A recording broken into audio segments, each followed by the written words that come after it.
Hello everybody, my name is Sampo, and just two things. One, I don't know if this video after the edit is going to be too loud or too quiet for you guys, so adjust the volume to your needs if you want. I do apologize for if it's loud or quiet because I have a new computer here.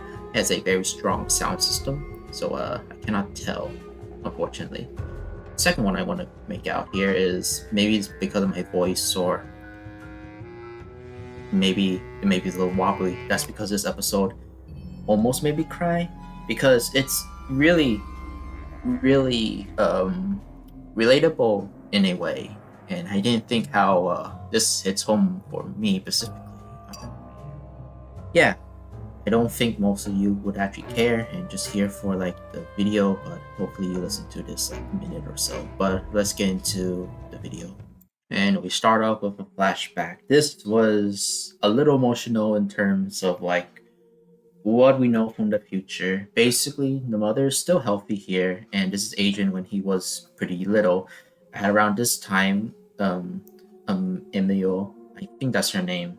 It's called Adrian's mother. I kind of forgot her name because it's been a while, and it's been like a few episodes after the fact of the season finale of season 5, but continuing on, she was already been known sick here, and Adrian's father, Gabriel, and Natalie are out and away to find a cure. We all know it's gotta be the Miraculous because technically speaking, he was trying to find those possibly, and then the Ladybug and Cat Miraculous because in the Chinese world special for Miraculous, that was technically the case, and he was a bad guy all along. Don't know if they would be retconning this, but it is most likely that he was trying to do two birds with one stone at that point. But we don't know if the Moth Miraculous, the Butterfly Miraculous, was an evil influence the entire time. We don't exactly know. Yeah. And it's just pretty sad because they're just looking at pictures and Adrian was just asking if you'll ever see Dad. And we also get to know much more, and I'm actually kind of happy that this episode does not take with Marinette's place again, because Marinette's grandparents we know already, and I think both the grandma and grandpa of Marinette's dad's side were okay. Like they made up already, so hopefully nothing too drastic happens. But in terms of this one right here, she says that grandma and grandpa, they're not gonna see them because grandma, like her her father and mother, basically Adrian's grandma, grandpa, and her mother's side. I'm hoping I can find a way to actually say this a bit more better and more clear, but it's kind of hard to tell. Her parents, basically, they don't exactly care about her that much. At least to her own eyes, they don't care about her. It's more just for like the family business and more so the family reputation, because she's basically a high class type of person, basically. And from season 5, we already know that Gabriel has been a low class person, not a high class person as he was before, but it was more so in the business sense. But it was also implied that, well, I'll find another screenshot here. Skipping forward a tiny bit, I'll go back for the screenshots, but in terms of what Adrian says that his father never mentioned his parents, so basically both of his parents are keeping his grandparents technically a secret. Adrian doesn't know what they are and what they are like. Marinette, in one regard, kind of already knows this thanks to Felix and Kagami, but Adrian does not know this. But Marinette only has a slight idea, but not a true idea since, it was a story told from them, basically. Okay, so after that, we had the theme song, and after the theme song, we got this scene. Adrian seems to be very sad, basically, just opening up possibly just a closet that he has, or maybe one his parents has, and just sees like this memories just fly by, and he's just pretty upset. Yeah, a person he's basically maybe not exactly a true tragic character, but at least a tragic one in at least Miraculous. Because at this point, he kind of just lost two parents, one in the past, which is his mother, and now the father. And we know what the father did already. And Natalie is taken aback that Adrian hugged her like this, and Adrian says sorry. But you can tell that Natalie kind of has like she wants to comfort him like he did before, but like physical contact is something that she doesn't know if she could or not. She still has integrity of being an employee, basically an hired person to take care of Adrian, but not in a way of being like an actual parent. So she's kind of confused here, but she does actually feel for Adrian, and she wishes that she could actually comfort him, but she doesn't know how to, tell him nor the truth of what happened still. So then basically Natalie got a phone call, and Adrian's still slumping here. Then he actually looks at Natalie, and Natalie says that both his grandparents, for the first time of his life, are going to meet him, and that's a big surprise. Then we cut to Marinette. Marinette's basically having basically I think it's either lunchtime. I feel like it is lunchtime with her grandparents. So the mother, the father, and the father's grandparents are basically here. We don't know about Marinette's mom's side parents. It would be nice if this episode did actually show us that, just to have her complete. But at the very least, we have Adrian's side, so like that's good enough. But I feel like they're saving Marinette's mother's parents for later, possibly. They actually want to see Adrian, Marinette's boyfriend, and while the father is excited, and he says that he hasn't met him before. But Marinette did say yes, but he said, well, not as an official boyfriend. And then him and the grandparents basically just invite him for lunch or dinner on Sunday. So yeah, and that's kind of where the previous one I showed you, that's that screenshot. Yeah, she called him to try and invite him on Sunday. Unfortunately, Sunday is when his grandparents will come in and talk about something, basically, for lunch. Marinette's idea is that, well, maybe I could actually go with you. And Adrian is pretty happy that Marinette can come and see him, but don't know if it's actually okay or not. That's putting it lightly. As for Marinette's grandparents and parents, they're not going to actually be here. They've been told by Natalie earlier, and this is more of a reconfirmation just for the audience, basically. It's fine.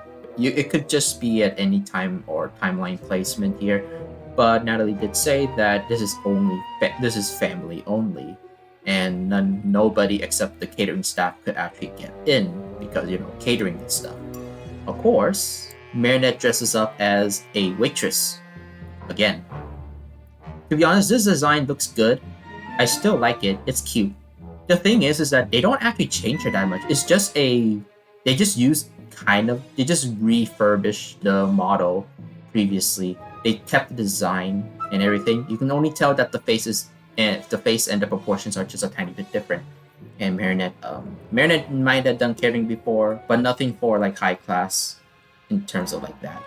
Look at this. It's so many. I don't know why like the rich people kind of have like do something like this. Maybe it's a tradition, but it's kind of It might be a French thing, or just like upper class from the Eastern side possibly. I don't know. And now we get to see Adrian's grandparents. This is Adrian's grandparents from the mother's side. As you can see, this guy is freakishly tall, and the mother is pretty short. Let's just say I don't like this guy, and there's a lot of reasons why. And besides just being a typical like bad person, like you can tell when you can compare from him and and his wife, basically you can tell who's the more pushy, is to put it as an understatement. Like this guy is just the literal worst, maybe not the worst person, but if I'm gonna be honest, the closest that I could think of, but he is a side character, I think the closest of a main character I could think of being like a bad like father figure might be Cotton Hill from King of the Hill. He kind of has that type of personality. Well, we don't know how bad it could be. The terms of how he treats other people is about the same, except more of a proper and distinguished man of rude tendencies, basically, if that makes sense. You can tell his wife is just pretty old and like much older. Makes sense, but you can tell who's basically keeping all the beauty products, honestly. And these are Adrian's grandparents on the father's side. Kind of makes you like wonder how Gabriel Gress kind of, been this way of being a proper man. Maybe just to please Amelia's parents, possibly. But these two are basically like outlaw, like not outriders, kind of. Just like writers, they run a fast food industry. A pretty good one too, in terms of what they say. Seems to be in the outer backside of the East. But in terms of the accent, it's hard to tell with the accent because they both have the same accent, but Gabriel has never distinguished his own accent here. This accent. So it's hard to tell. I'm not going to assume anything, but the accent does seem very familiar. But there's also another thing. The man on the right side here in this screenshot is actually not exactly married. So in a way, Gabriel's mom, which is on the left, is still the actual mother, and this guy is actually just a new person, basically. So his original parents has been divorced in terms of the context of the scene. That might explain some things for Gabriel, maybe. But yeah. But these two are not actually married, but they might as well be because of how well they get together. It's most likely being assumed that because of their getup, they're most likely a biker gang. So they not have a official vows, but they're basically a couple. I think that's what it means. It makes this whole thing for like at least Gabriel's side and then Amelia's side and everything else is just weird. Yeah. Let's move on. I don't want to put too much here. So I'm going to skip a few just to be here. So this guy brings food. It's a bit stinky, except for I would say Amelia's mom. I think it's Emily. I think it's Emily. Yeah, not Amelia. Emily. I'm sorry. It's been a while since we hear her name. But I'm going to say this. Emily's mom smells the stinkiness. And she thinks it smells intriguing, except the father thinks it's stinky and smelly. That's because it's actually cheese, a special type of cheese. And later on, we'll get to it. I kind of hate it for this too, which kind of just takes a point off of the episode. We'll get to that later. And of course, everybody is going to the dining room. With everybody in the dining room, Natalie has to stand out in front of the door with the bodyguard. Yeah, and it's pretty hard after this that the reason why all the grandparents are here. Don't worry, he'll come in soon in the next screenshot possibly. But they're discussing custody for Adrian since Adrian's parents are both missing. Missing, yes. We know at least one of them died anyway, but it's just more of a. This is more so hard to talk about because it's very complicated, and I don't want to like put my own thoughts into it just because the complexity of everything and like maybe some bit of bias, but yeah. But let's just continue on, and oh yeah. There is a reason why Adrian's face is facing to at least his right, and that's because Plague's not here. The reason why Plague's not here is because Plague went into the kitchen, and we know why. And I did mention cheese before, so yeah. After Marina gave a talk to Adrian in the kitchen, basically since Adrian come to the kitchen to, try to get Plague, but then they moved back here because yada yada yada. Marina is trying her best, and after overhearing, she did say that Adrian lives here basically for most of his life, and basically talking back to a person where she's not supposed to as an actual maid. So she actually catches herself and tries to spin because you're not alone. right? It's like you're not alone in Paris, but you have other people in Paris to eat with. Good save. It doesn't really like it makes it very weird, but like at least it's a save. Like, at least they're not questioning it. But then we get to a more deeper thing here.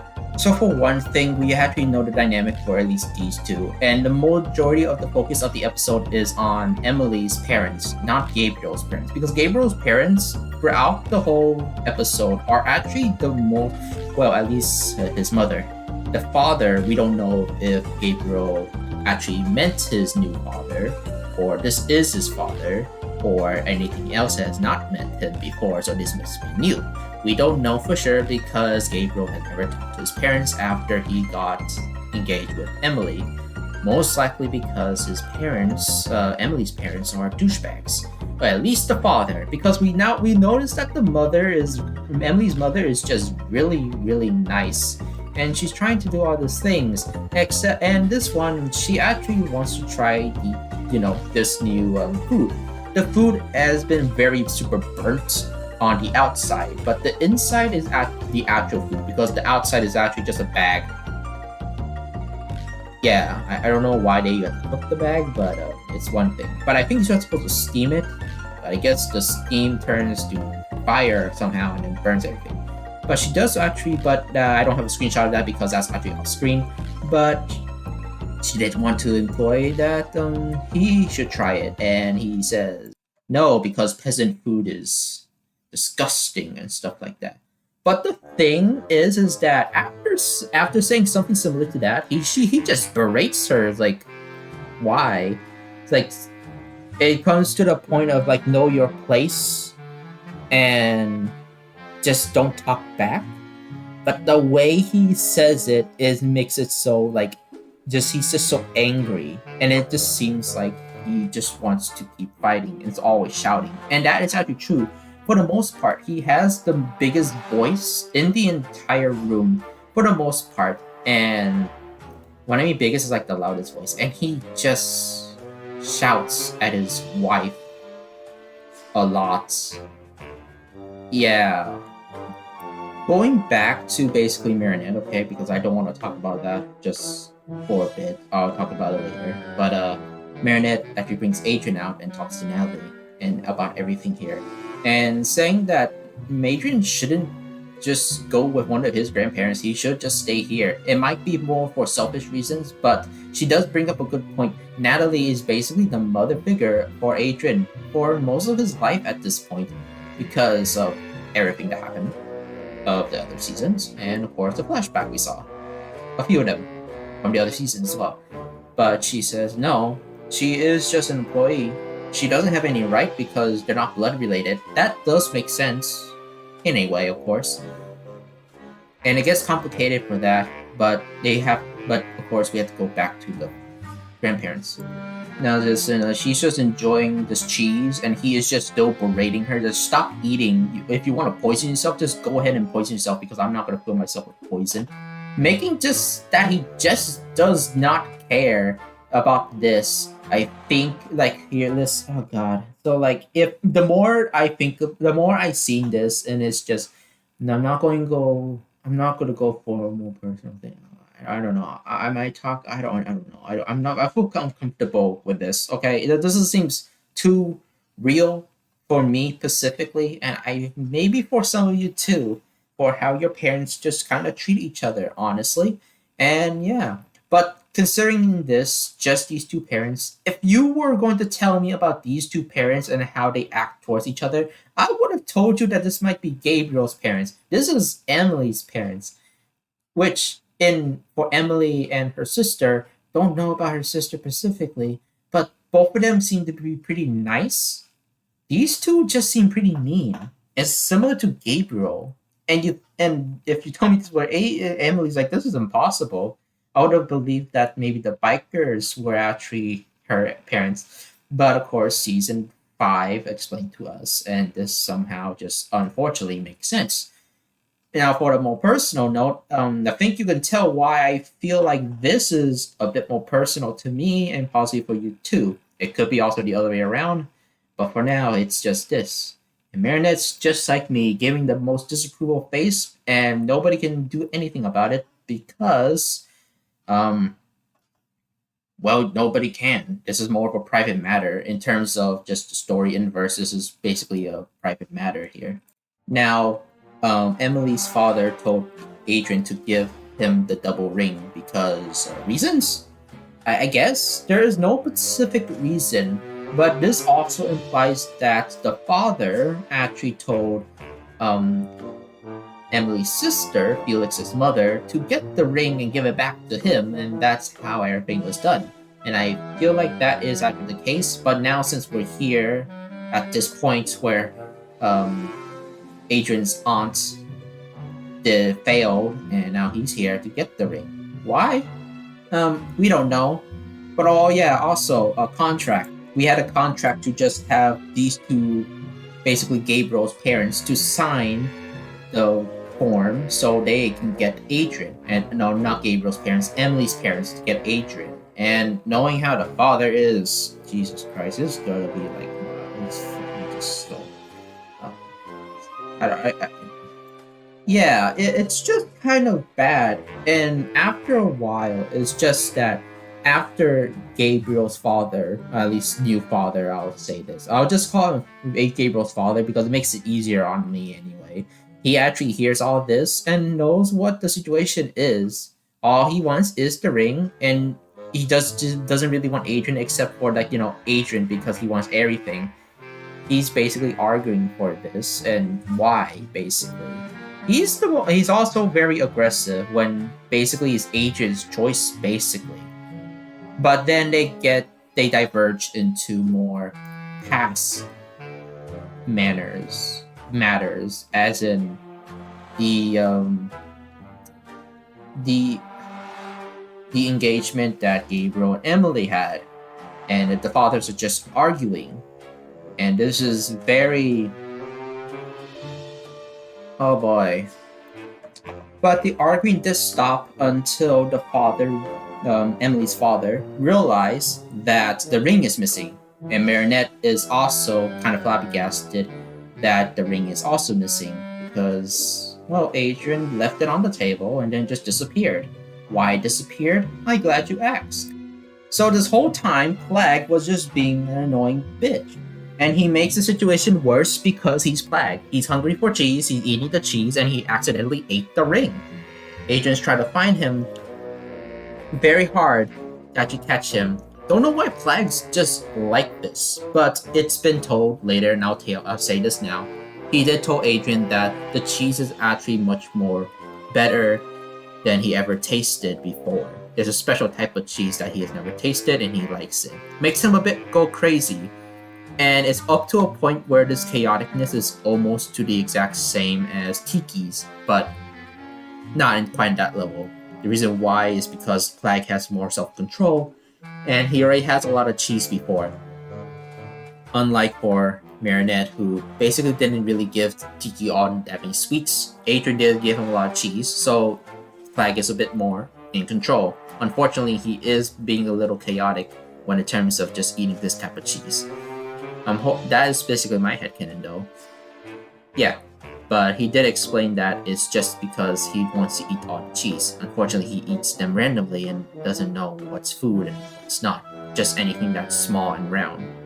As the grandparents are continuing to argue, Natalie is being very uncomfortable, and you can see that the bodyguard is just, yeah, usually he has a stern face, but in this scene, and I cannot show you the clip because Disney's got to copyright me. But in this scene, in the screenshot, if you actually watch this scene section right here, his lips actually twitch a lot. You can actually tell that the bodyguard is also just uncomfortable. He might actually just cry, or he actually would like to say something, but he can't because it's just business. It's just business. They don't have any right to just say anything on Adrian's behalf. And this is why this most focus on Natalie. The bodyguards also have been there almost to the beginning. We don't know when the bodyguard actually came to the household to work, but he known Adrian almost not as long as Natalie, but pretty long still. And it seems like it's mostly like through like Adrian's like middle school years if we're going for the US standard. But yeah, it's just hard to just hear just both of the grandparents, at least grandpas, just arguing. And of course, Emily's dad just belittling Emily's mom. And of course, if you're wondering about Gabriel's mother and all this, she did try to like de-escalate the situation, but all three of them are making it harder. Technically, it's not Emily's mother's fault that she's not escalating the situation. She's trying to ignore it, but the father keeps belittling her to a point where basically she kind of kind of snaps, both in a physical sense. She's using the crab cruncher to crack open these crusted sacks to get the cheese inside. And of course, the cheese is the same thing that Plag's eating this whole time, and she likes it. But to be honest, it's technically her only coping mechanism because now she's stress eating at this point, and the father's belittling her of eating as well, and it just becomes more and more unbearable with the father getting louder and louder and louder. Throughout the whole time, she becomes more redder in the face. It's not the food poisoning. It's because of the frustration that she's building up throughout this, trying to hold everything back, basically. And every time she tries to lash out, the father just asks, "Why are you being so loud?" I'm sorry if it got loud there. Yeah.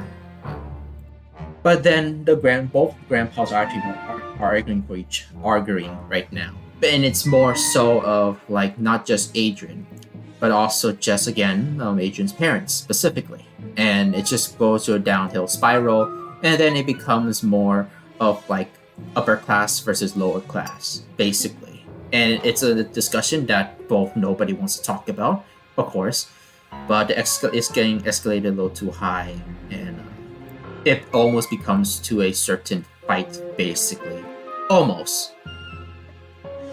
Now, this whole time, he was just saying, like, listen, you guys don't really mean that you say no. You just want the bid to be higher. So, this guy just thinks that since money is usually the answer, he's going to pay them a lot more. How much more? We don't freaking know. And we don't know what lengths of how much money he's actually willing to give to them. But they always keep saying no. And considering how rich these guys are, it's most likely they might have given them like, oh boy, if you guys know Carter Peter Schmidt from like a Family Guy, it might be that same amount of money, but maybe 10 times higher. Just considering that how rich these people are and how top class they're basically acting, or not acting, they actually are. I mean, hell, I didn't show it as a thumbnail, I didn't show it, but Emily's parents came from a solid gold double winged bladed helicopter thingy. Okay, it's like the most ridiculous Elon Musk thing that you can actually ask for, like a Donald Trump thing. It's just asinine, and it's just, yeah, he has money to spend. He can just think so, but these two have integrity. But unfortunately, it's escalating to a point where they're just barking, and it's just like more of a side tangent of an argument rather than the actual thing at hand. Of course, Emily's mother had it up to here, and she starts bursting out. Basically, she's in a much more character. She crashed out in a way. She crashed out. She lashes out to her husband for the first time, but fully, but she got cut off. Like, she was about to lash out, just giving him an earful, but the father's like, just shut up, know your place. You know, just that. He doesn't care. He just doesn't fucking care. So the only thing else is that she kind of just crashed out and she ran out. Also, she did find the ring, and she wants to keep it for herself. Because at this point, nobody really deserves it at this point. And, of course, she's not in the right mind space. Yeah. It's very understandable, and it's kind of relatable for some people. And boy, God, it's making it hard for me to actually want to review this episode, but I kind of have to at least. Like I'm reviewing almost every episode. I'm halfway there. Might as well. So she locks herself behind the room, the same room where the Gabriel's room for Hawkmoth is. Well, the first floor, kind of. And you know the drill, right? This happens. Now her specific villain name is not actually part of the title. I'll call her Ringmaster because that's technically what she is. And because now she's actually lashing out a bit more, so she cannot be reasoned with at this point. But so what she does is that she just complains to her husband that if he wants to fight like a wolf, he'll become one and fight like an actual wolf. Well, not exactly, right? She basically turned both of the grandpas into like werewolves.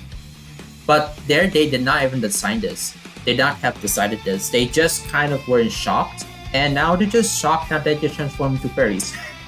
At least that's one laugh I can get out here.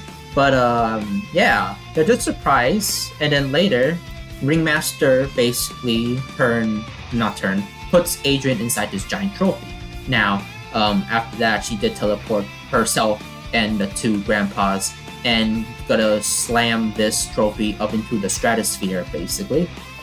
And gonna have a tournament anyway, a giant flat boxing ring. I'll show that later.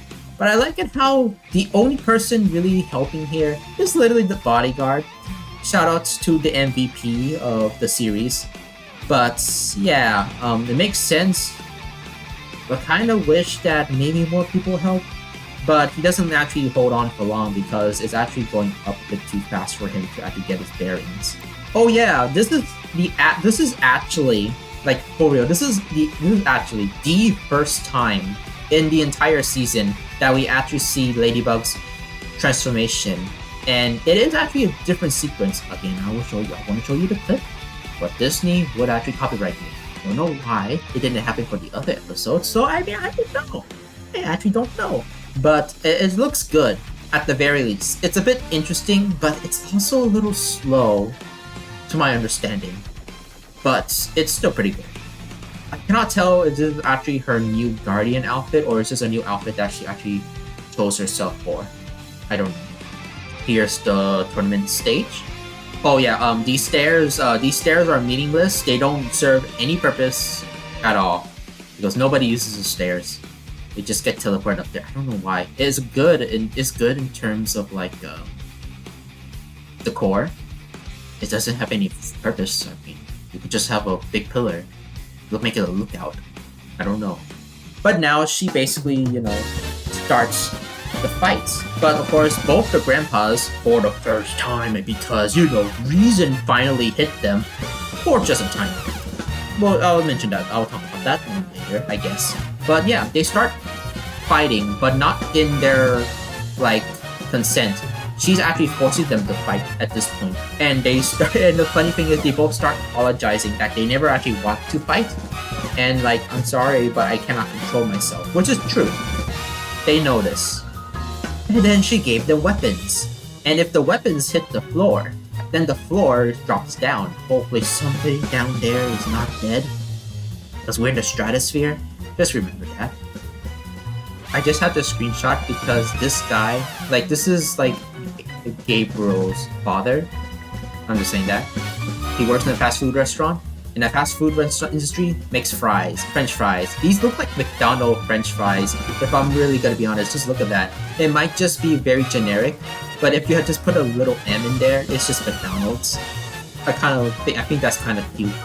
Now, Ladybug did actually came in, and she's actually focusing to see where the Akuma actually went in. She does know where it is. She knows what it is. It's the double ring. And since she knows the item, she's actually just looking for it. As for Adrian, he's trapped in there. Flag told him to basically, transform. Which he does, but he's not going to transform and destroy the trophy. He transforms so he can actually have access to, the hero contacts, basically. Telling Ladybug that he knows the situation, he's just gonna be late. Now, the reason why he doesn't actually break out, even though Flag told him to break out, and Flag is kind of stupid, because he should know this by now. If Adrian is caught and he used Cataclysm, they know that he is Cat Noir. And that's bad for everybody else because they'll be affiliated with him. And also bad because the villain would know, because the Hawkmoth powers could actually see through anybody's eyes if they're akumatized. And that's about it. Yeah, it's a bit sad that Adrian does not have anything to do here specifically except being in the middle of everything, but it's nice to see that he does get transformation. He has no transformation sequence, but yeah, this is the best thing he could do. And it's a good thing that he actually learned from his past mistakes, because every other time that he tries to do, he doesn't actually try to contact Ladybug and gives her an excuse, a fake excuse. Because every time he does this without giving her a reason, she always not lashes out, just gets mad at him for not actually helping. But don't worry, Ladybug does get the message, and while she is a bit upset, she does know that Captain War is trying to come, but he's a bit late. So Ladybug now, knowing that from the past few times, she should not be stalling. She should try to see if she can actually work this out before anything escalates even further. So she tries to stop the situation by herself, and she tries. And of course, Ringmaster controls both of these two to actually fight Ladybug. And Ladybug's actually using her new ability, which is not a new ability. She uses Lucky Charms, but instead of actually Lucky Charm to actually solve the problem, she does use one to solve a problem. But she uses others. She's just spamming other materials so that she can actually block the attacks.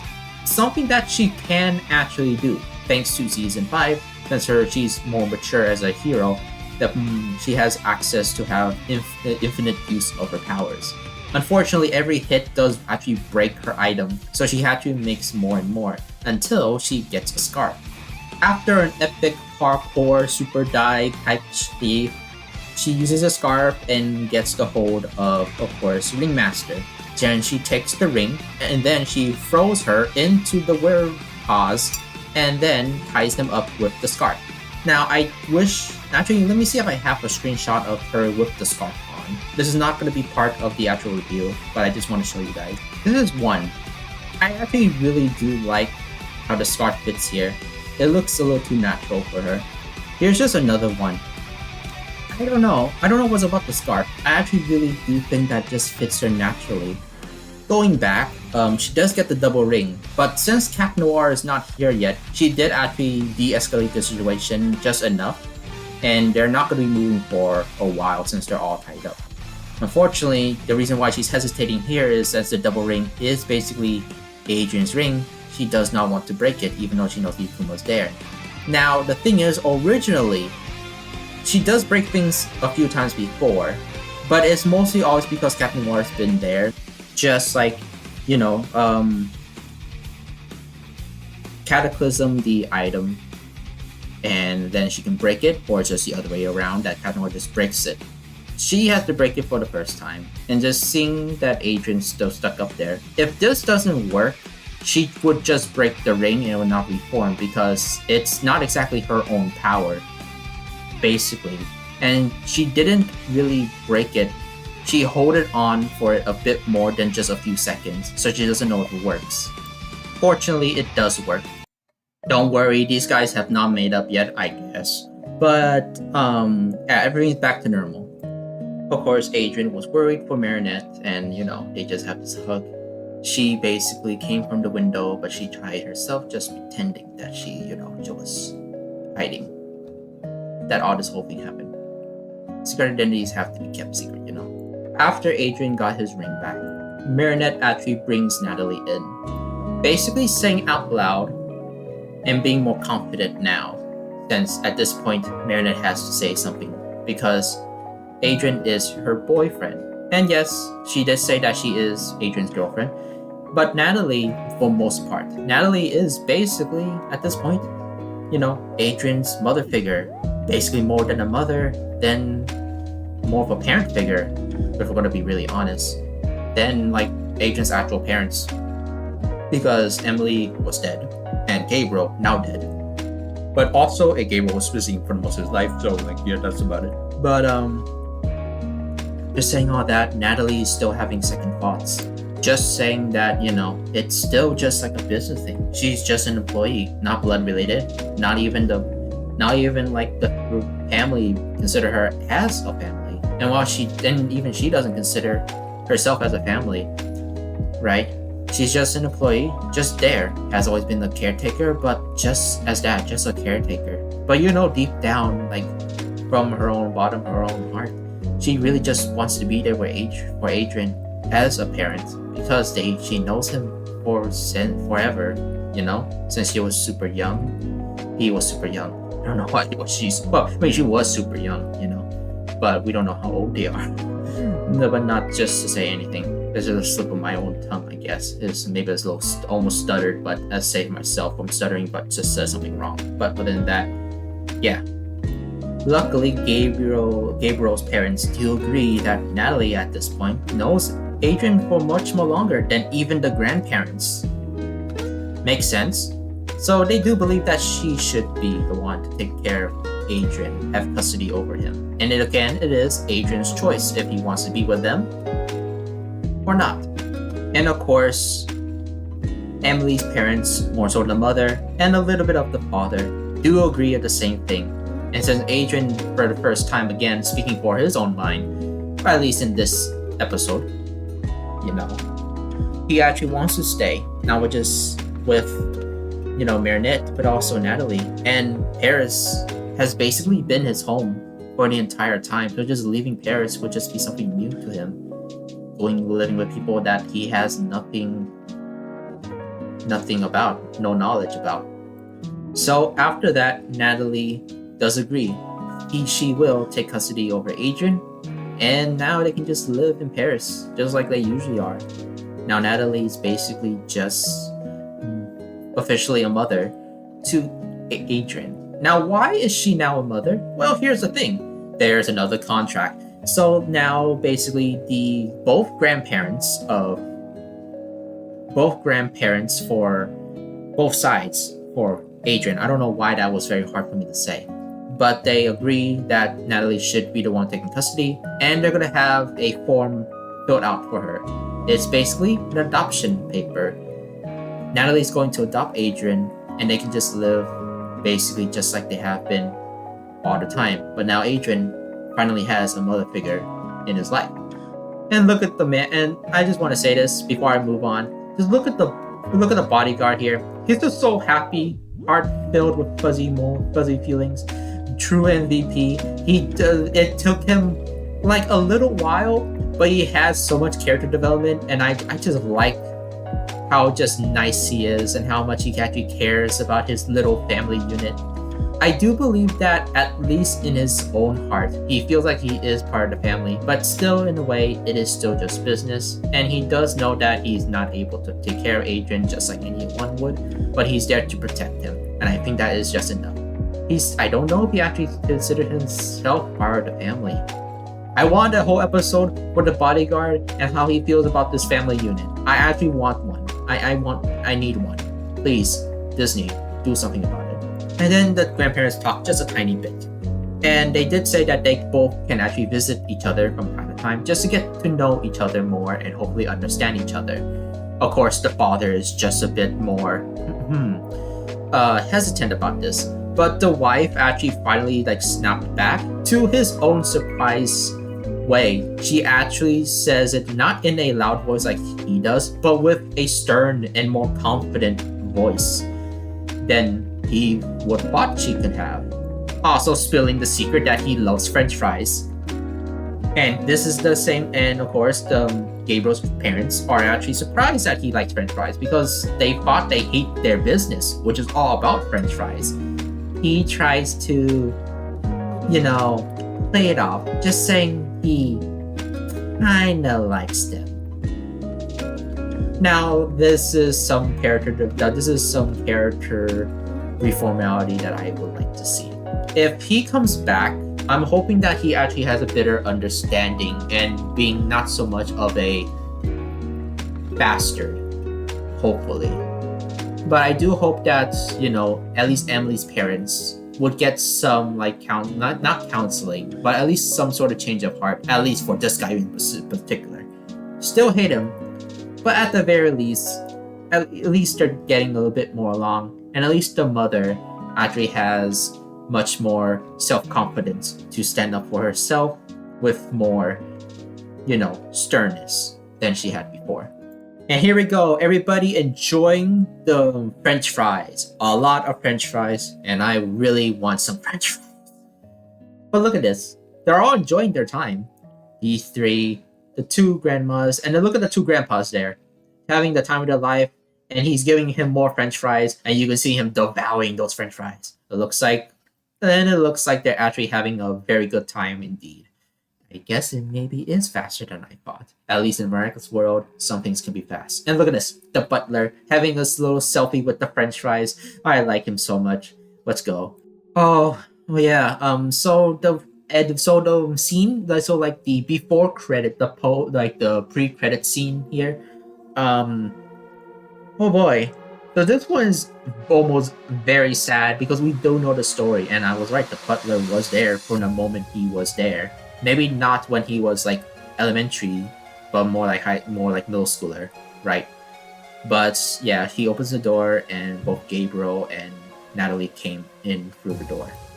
Adrian asks if father found anything. He says no, and then he was disappointed. Then he says, "You're gonna be gone for a long time again?" He doesn't answer that. Yeah, but yeah, Gabriel looks. But this is the only time we'll see Gabriel, and we hear his voice again. And I miss that voice. But yeah, it's about the same model. He looks really cool, but it is a sad scene that he just doesn't know. You can, but the way he actually talks to Adrian, he feels very defeated. Looks like there was still emotion in him even this early.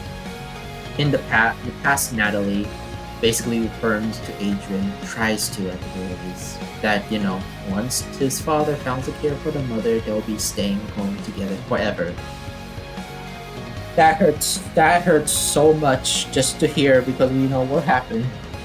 Natalie doesn't even believe her own words, but just as an act of comfort, she puts her hand on Adrian's cheek, and Adrian feels at least care and comfort for a while, since Natalie is technically the only person who can actually hold him like this, and maybe the bodyguard too, because well, the sad truth is, while Adrian was this young, Emily's already in a wheelchair, and she's basically in quarantine right now.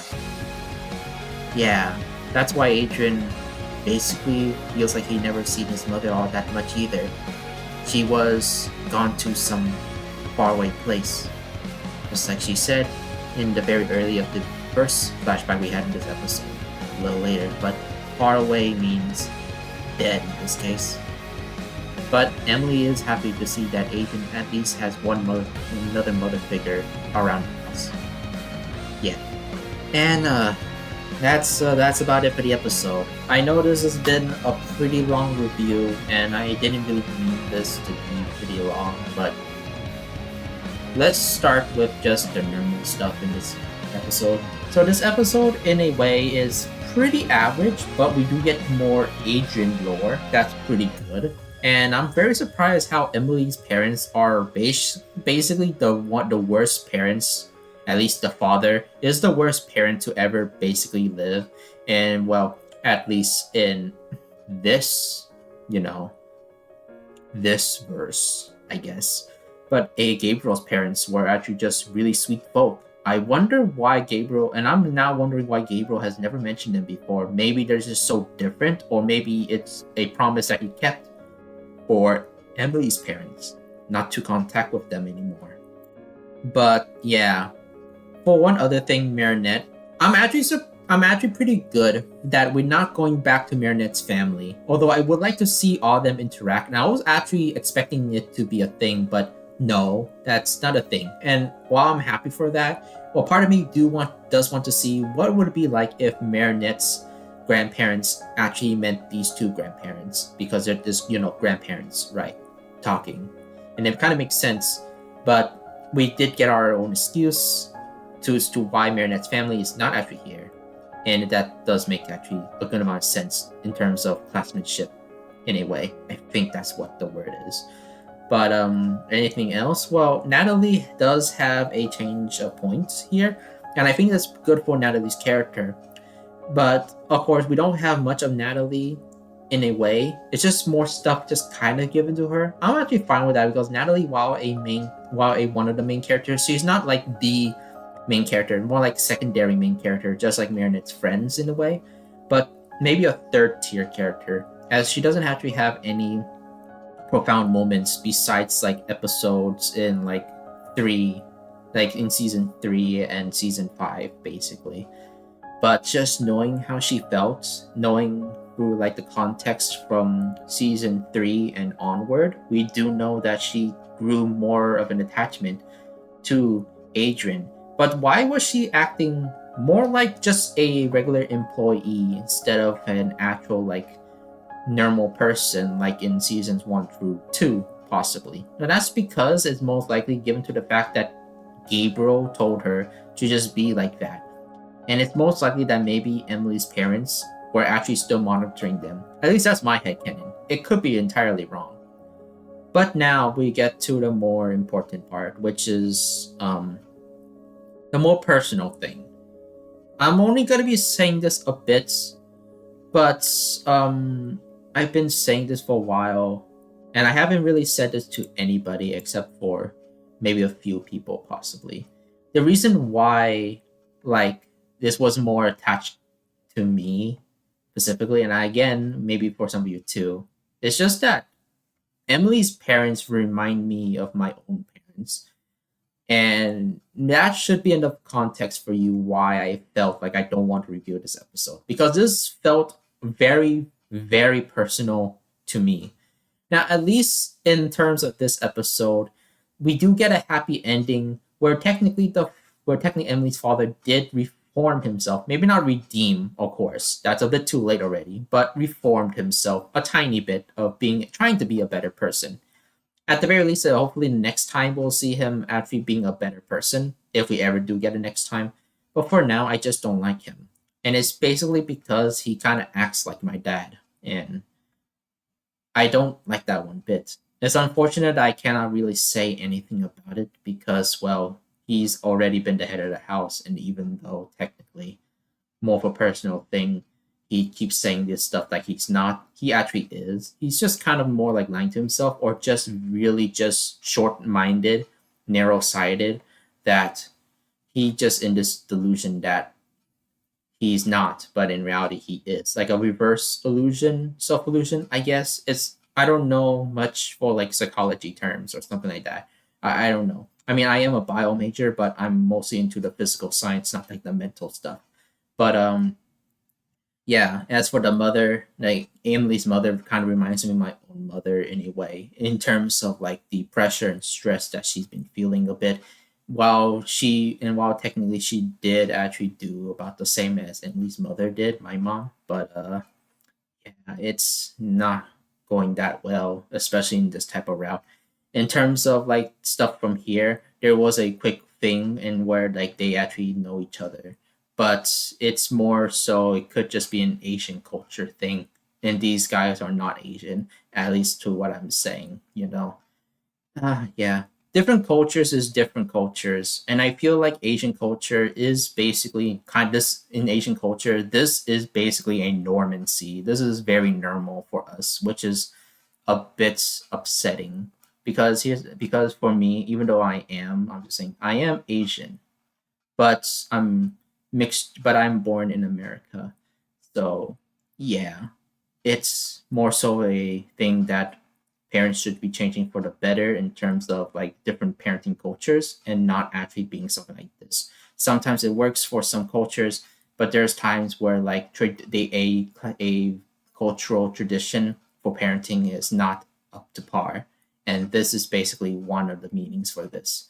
Basically, old generations, basically, you're seeing it for the first time, possibly in this episode. I am very sorry because this is not exactly good representation. But the reason, again, it's so relatable, at least to it hits too close to home for me is just because I can relate to how Adrian's actually feeling at this point, and it just makes me mad that again just feeling a little powerless here. But it's a good thing that at least other interventions can happen, and at least for Adrian, his father's parents were there to actually try to comfort him and try to fight for him as well, for the right reasons instead of the wrong reasons.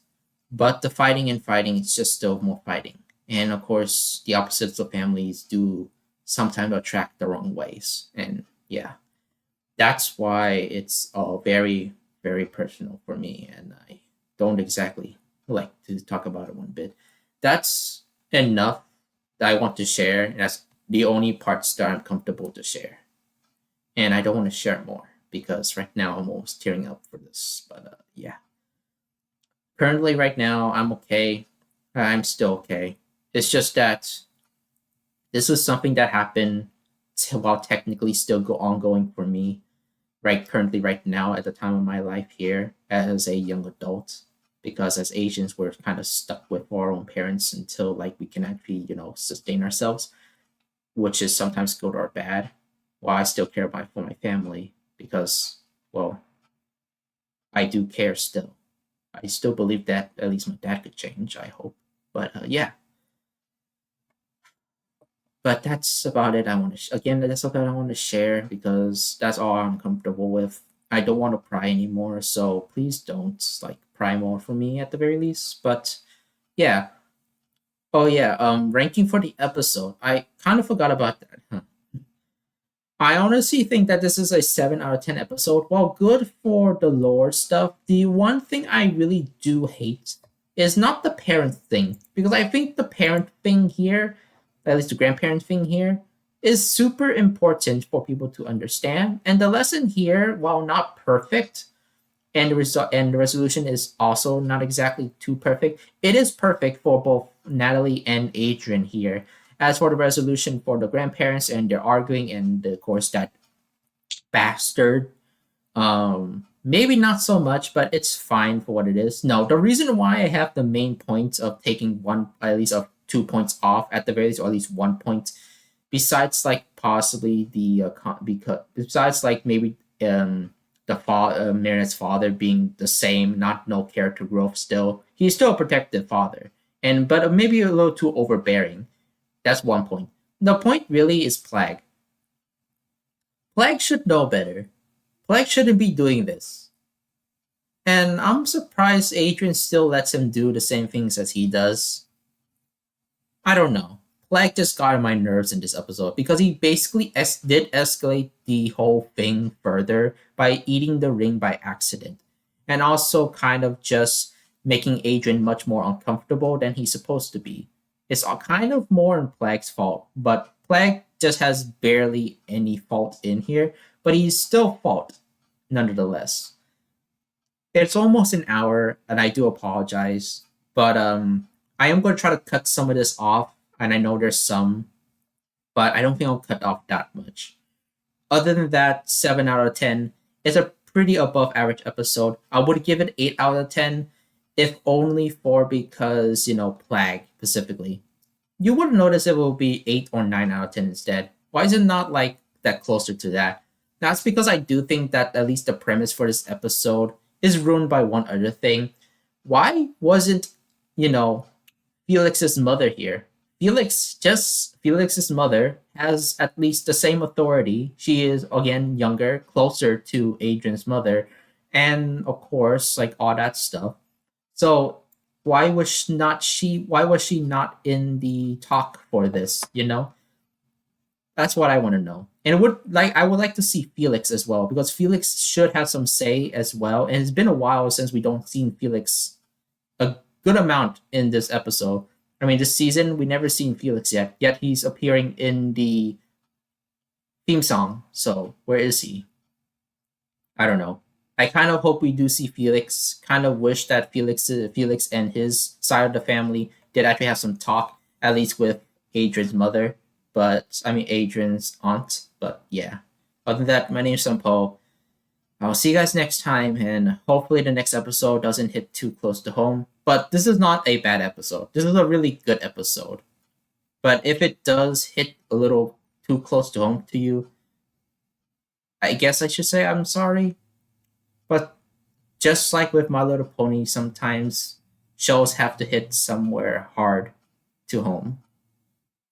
Yeah.